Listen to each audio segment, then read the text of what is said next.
Assalamualaikum warahmatullahi wabarakatuh. Sahabat Ismail Radio dimanapun Anda berada, kami ucapkan jazakumullahu khairan atas kebersamaannya. Dan kami ucapkan juga selamat datang, ahlan wasalan bagi sahabat Ismail Radio yang baru bergabung di AM 774 kHz Ismail Radio Bahagia Bersama Al-Quran. Sebelum kita masuk ke sesi kedua, kami mengundang kepada sahabat Ismail Radio yang memiliki pertanyaan atau ingin berdiskusi seputar materi yang disampaikan, bisa mengirim pesan singkat atau pesan WhatsApp ke nomor 0852 62 774 774. Baik, sahabat Ismail Radio yang dimuliakan Allah Subhanahu wa taala, mari kita lanjutkan kembali kajian kita di sesi kedua ini bersama Ustadz Azizan Syahrial LC. Kepada Ustadz, kami persilakan. Bismillahirrahmanirrahim. Alhamdulillah, hamdan katsiran tayyiban mubarakan fihi kama yuhibbu rabbuna wa yarda. Alhamdulillahilladzi bi ni'matihi tatimmus shalihat. Ikhwani fid din wa akhwati fillah, a'azzakumullah.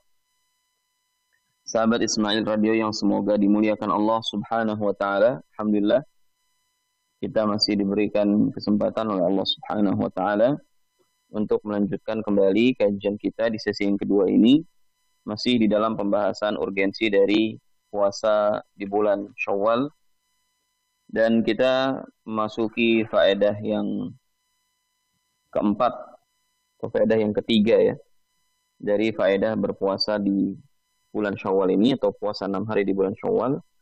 Ya, selain faedah yang pertama tadi sudah kita sebutkan, dia merupakan penyempurna dari ganjaran puasa di bulan Ramadan. Kemudian dia merupakan penyempurna atau penyanding dari ibadah puasa Ramadan kita, dan tidak bedanya dengan puasa atau tidak bedanya dengan sholat rawatib atau sunnah rawatib qabliyah dan ba'diyah. Maka begitu juga puasa Sya'ban dan puasa Syawal.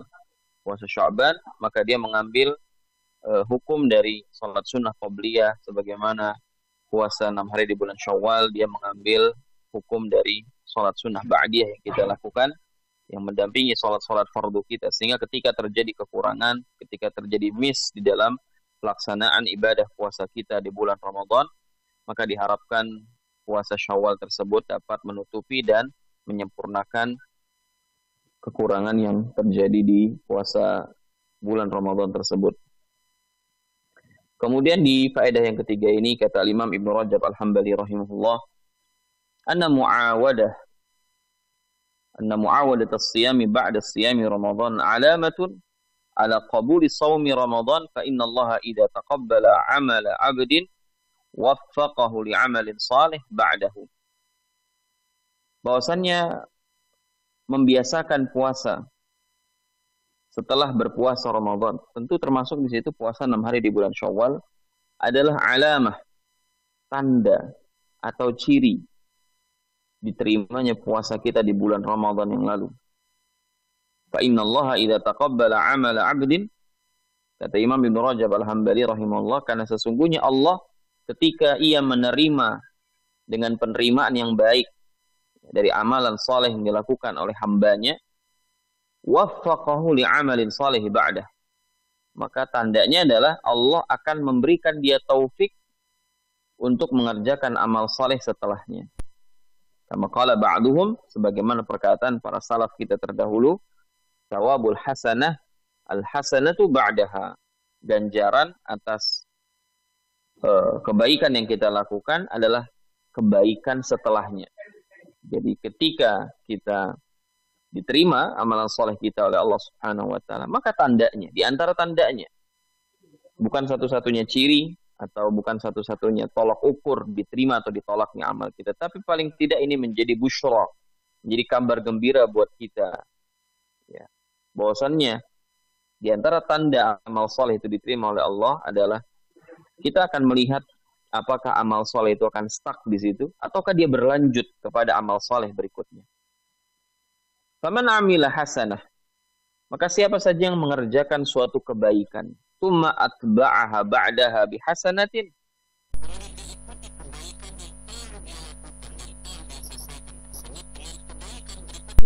kana dzalika alamatu ala qabulil hasanatil ula, maka itu menunjukkan Allah menerima kebaikan yang dia lakukan pertama kali.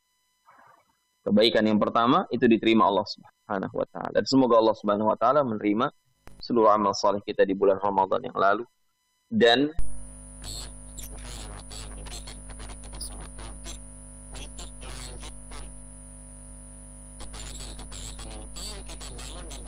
untuk kita lakukan di bulan-bulan yang berikutnya.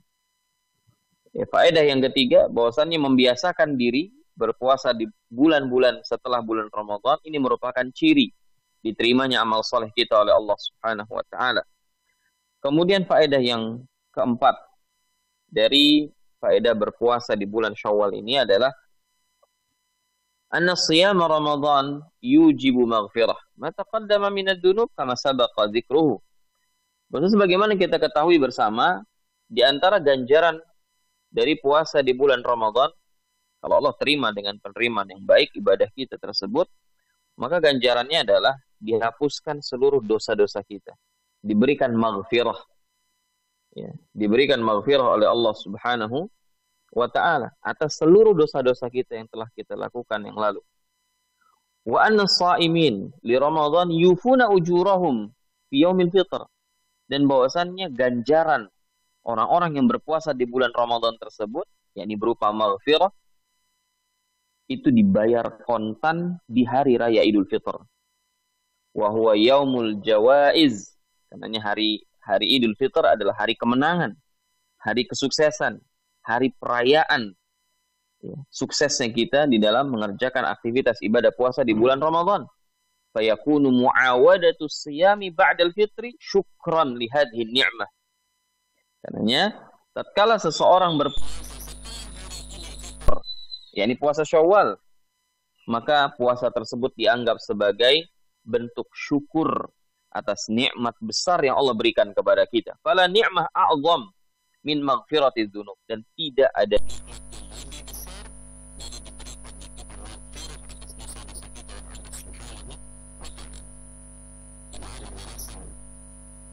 nikmat yang lebih besar dari yang Allah berikan kepada kita seluruhnya, melebihi besarnya nikmat maghfirah atas seluruh dosa yang kita lakukan. Karena syarat masuk surga Allah tanpa hisab, tanpa azab, ya, adalah diampuninya seluruh dosa kita dan diberikan maghfirah oleh Allah Subhanahu wa ta'ala.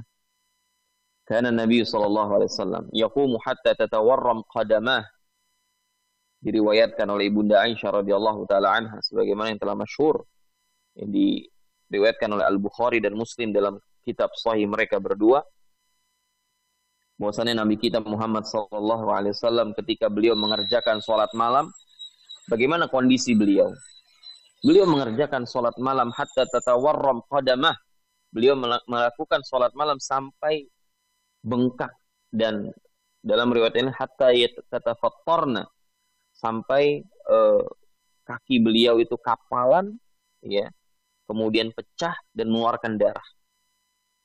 Ketika ditanya oleh Bunda Aisyah, ataf'alu hadza wa qad ghafarallahu laka ma taqaddama min dhanbika wa ma ta'akhkhar, ya Rasulullah, seperti inikah kau beribadah kepada Allah padahal dosa-dosamu semua sudah dapat maghfirah dari Allah tabaraka wa ta'ala, udah enggak ada dosa lagi, baik dosa-dosa yang lalu kalau ada, dan dosa yang akan datang, udah selesai semuanya.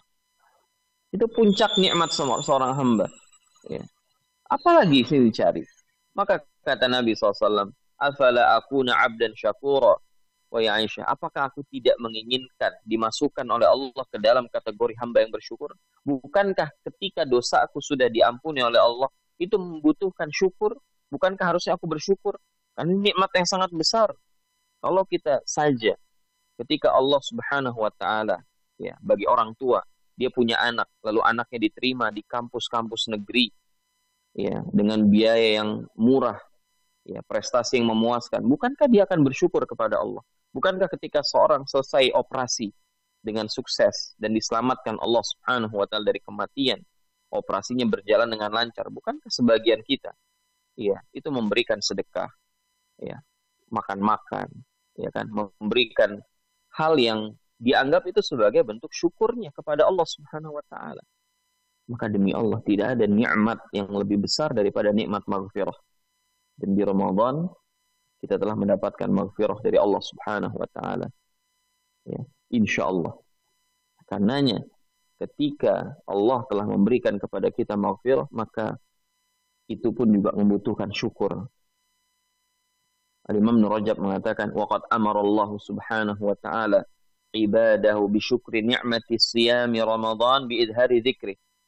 Ya, Allah Subhanahu wa taala telah memerintahkan hamba-hambanya untuk mensyukuri nikmat puasa Ramadan dengan menampakkan zikir, bertakbir. Wa ghairi dzalik min anwa'i syukri, dan apapun itu ya yang tergolong dalam kategori syukur kepada nikmat Allah Subhanahu wa taala, karena Allah telah mempermudah kita untuk beribadah. Walitukmilul iddata walitukabbirullaha ala ma hadakum, kata Allah. Agar kalian menyempurnakan bilangan hari di bulan Ramadan, walitukabbirullaha, dan agar kalian bertakbir, mengagungkan asma Allah atas hidayah yang Allah telah berikan kepada kalian.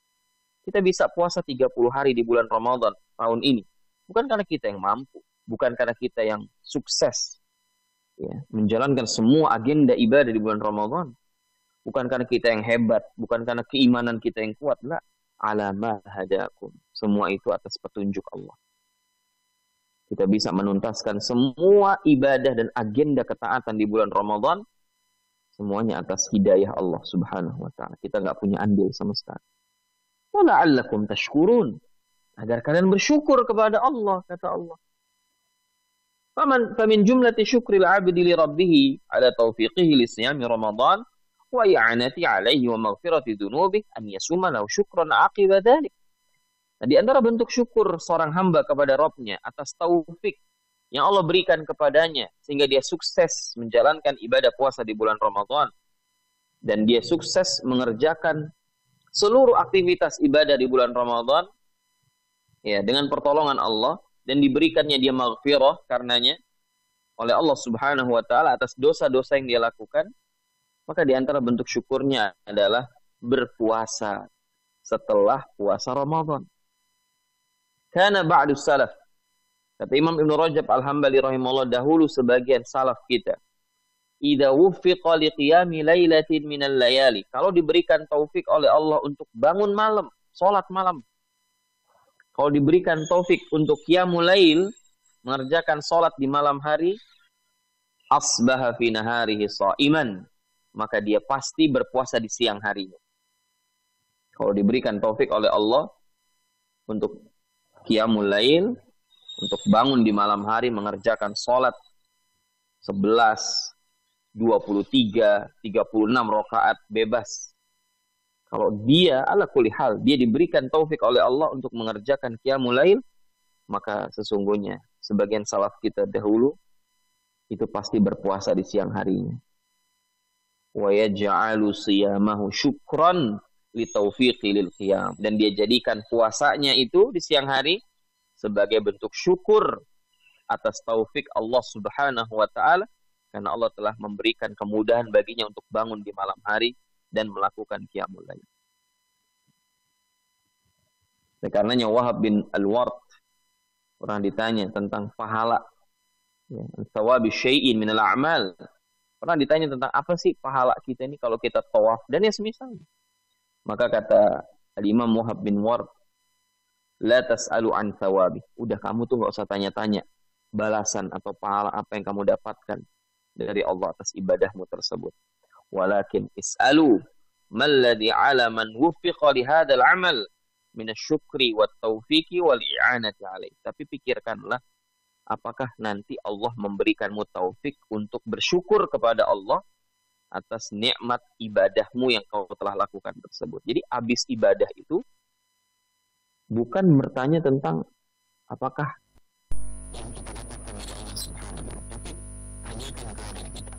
setelah ini Allah masih memberikan kita taufik untuk beribadah kepada Allah Subhanahu wa taala, karena sesungguhnya ya, ibadah itu akhirnya bukanlah ibadah yang kita lakukan terakhir kali. Ibadah itu akhir dan penghujungnya adalah kematian. Karenanya Allah berfirman, wa'bud rabbaka hatta ya'tiyakal yaqin. Dan beribadahlah engkau kepada Rabbmu sampai datang kepadamu kematian. Yakin maknanya al-maut. Karena Imam Hasan al-Basri mengatakan, innallaha lam yaj'al li amalil mu'min ajalan dunal maut. Allah itu enggak menjadikan adanya batasan akhir dari ibadah seorang mukmin. Seorang mukmin itu enggak punya batas akhir dari ibadahnya kecuali kematian. Kapan datang kepadanya kematian? Fahuwa ajalu ibadati. Maka itulah ajal dari ibadah. Hadza wallahu ta'ala a'lam wa a'lam. Ini sedikit yang mungkin bisa kita sampaikan pada kesempatan pagi menjelang siang hari ini. Mudah-mudahan bermanfaat. Mungkin ada pertanyaan. Tafadhal, kami persilahkan. Baik, syukron jazakumullah khairan kepada Ustadz Azizan Syahrial LC atas materinya di sesi kedua ini. Dan saatnya kita masuk ke sesi tanya jawab.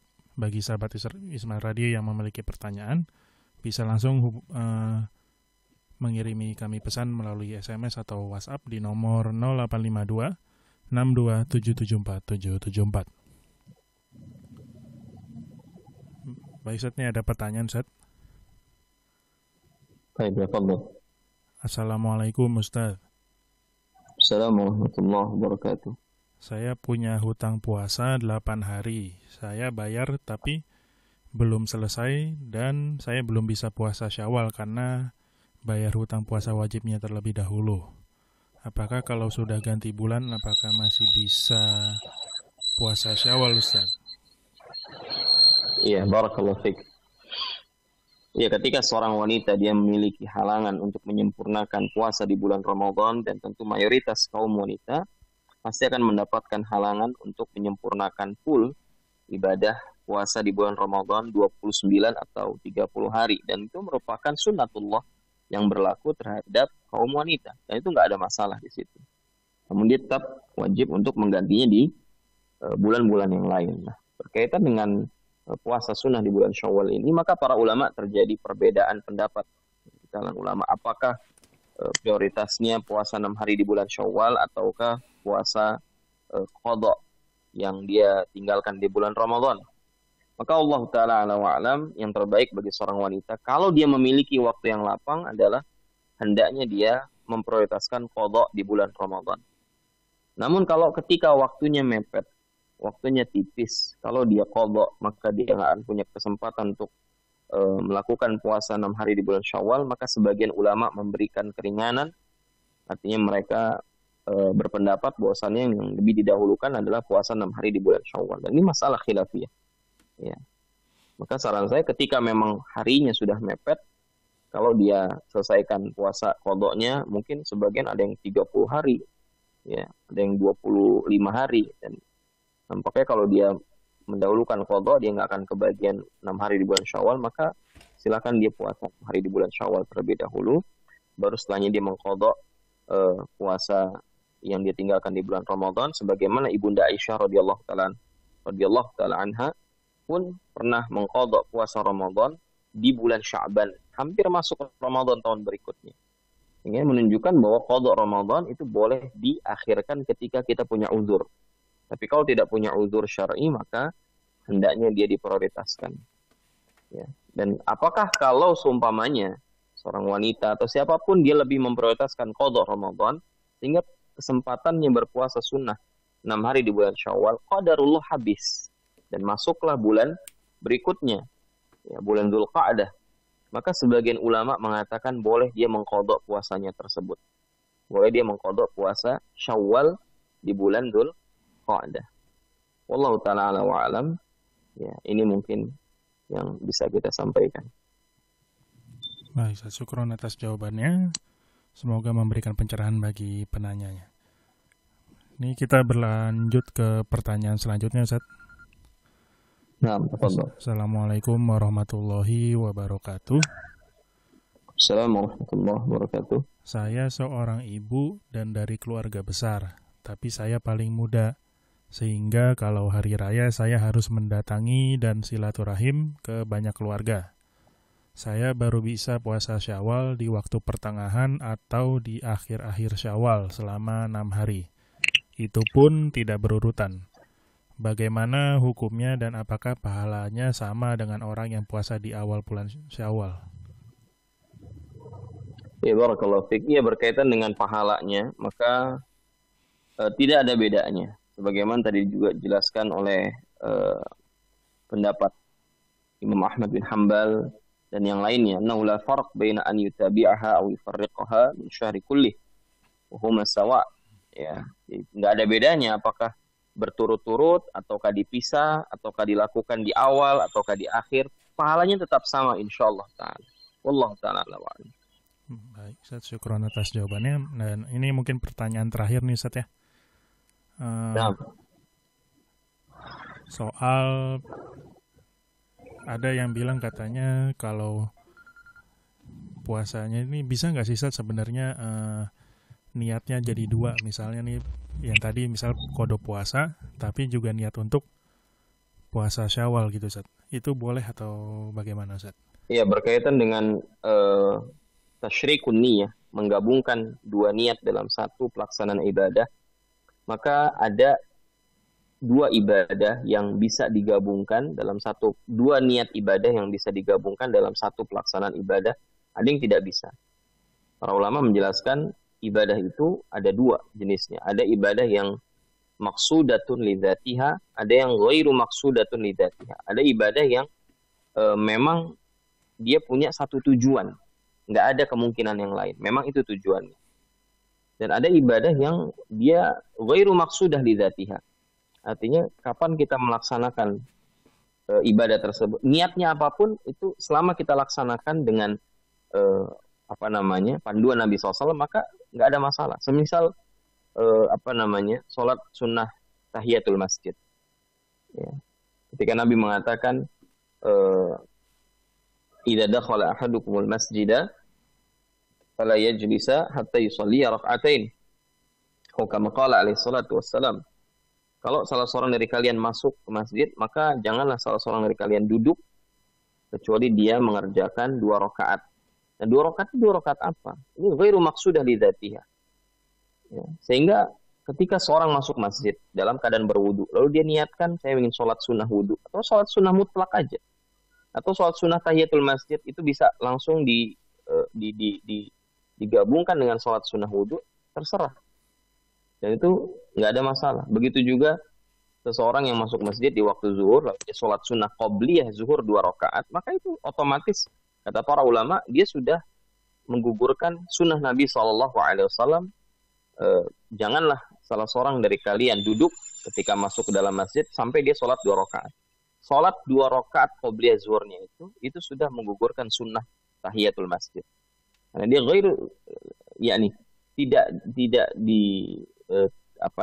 tidak memiliki tujuan yang khusus gitu.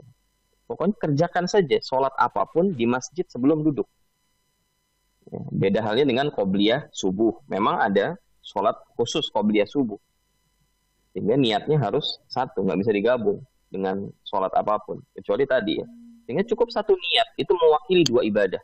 Cukup satu niat, itu mewakili 2 ibadah sekaligus. Ketika ibadah yang satunya, ibadah maksudah lidzatiha, yang satu ghairu maksudah lidzatiha. Nah, untuk sunnah Syawal ini, jika digabung dengan qadha, maka ini nggak bisa dilakukan. Kenapa? Karena sunnah Syawal maksudah lidzatiha, dia punya maksud sendiri, puasa sunnah. Sementara qadha, ya puasa qadha. Dari sisi hukum saja sudah berbeda. Ya, sehingga nggak bisa disatukan niatnya. Adapun sunnah Syawal dengan sunnah Senin Kamis atau sunnah Ayyamul Bid, maka itu bisa dilakukan. Cukup dia niatkan, saya ingin niat puasa Ayyamul Bid. Maka itu otomatis masuk ke dalam 6 hari di bulan Syawal. Karena Nabi cuma mengatakan, man shoma Ramadanan, tsumma atba'ahu sittan min Syawal. Siapa yang puasa Ramadan, kemudian dia ikuti dengan puasa 6 hari di bulan Syawal. 6 hari ini puasa apa? Ya puasa apa aja. Boleh Senin Kamis, boleh Daud, boleh Ayyamul Bid. 3 harinya, kemudian tambah 3 hari lagi, bebas puasa apa sih, nggak ditetapkan puasa khusus, sehingga ini bisa diidofahkan, yakni maksudnya bisa kita kita gabungkan dengan puasa yang lainnya, puasa sunnah lainnya, bukan dengan puasa qadha, karena puasa qadha punya maksud tersendiri.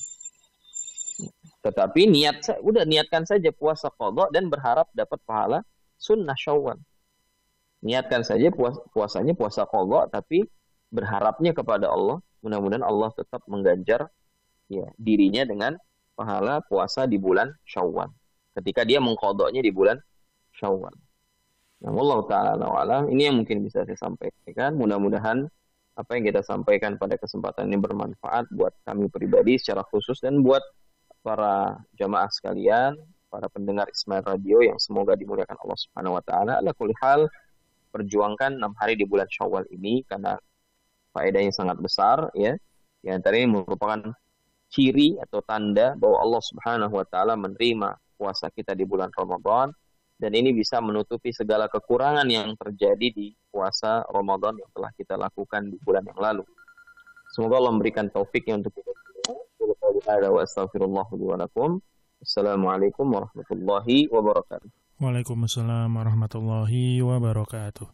Demikian kajian dari Ustadz Azizan Syahrial LC pada kesempatan kali ini.